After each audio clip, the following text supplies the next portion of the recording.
my name is Julianna Fay. I'm a licensed independent clinical social worker at the Home Base program, and I'm here to talk to you today about DBT. We're going to be posting a number of other videos about more specific DBT skills moving forward, but it's always nice to start at the beginning and get a little bit of an overview of what the heck is DBT. So DBT stands for Dialectical Behavior Therapy. It's a type of cognitive behavioral therapy traditionally delivered in both individual and group formats. So as you can see here, there are four main components to DBT. In DBT, we call them modules, which is just a fancy word for chapters. So the first module within DBT is mindfulness. Now, when DBT was first being created, the concept of mindfulness in a therapy was quite revolutionary, and many years later, of course, now mindfulness is everywhere, but it is the cornerstone on which sort of all the other DBT skills are really built. The next module within DBT is distress tolerance. So we like to refer to distress tolerance skills as our crisis survival skills.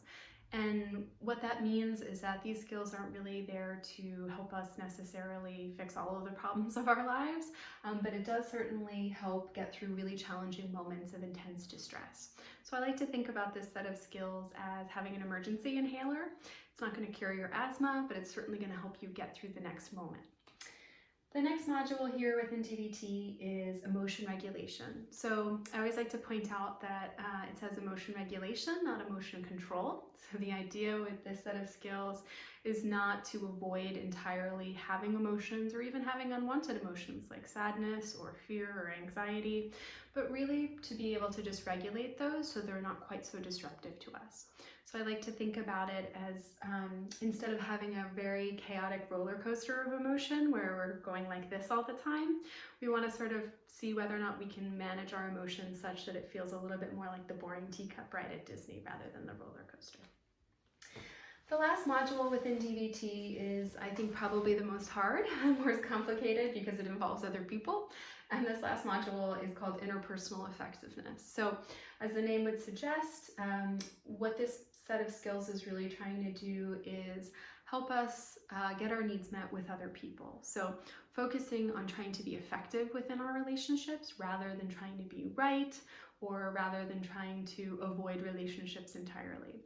So with all of these modules and all of these skills we're going to be covering, the ultimate goal with DBT is always to build what we call life worth living.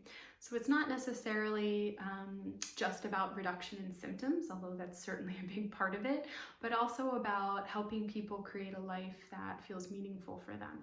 So stay tuned for a number of other videos that we're going to be posting about some more specific DBT skills.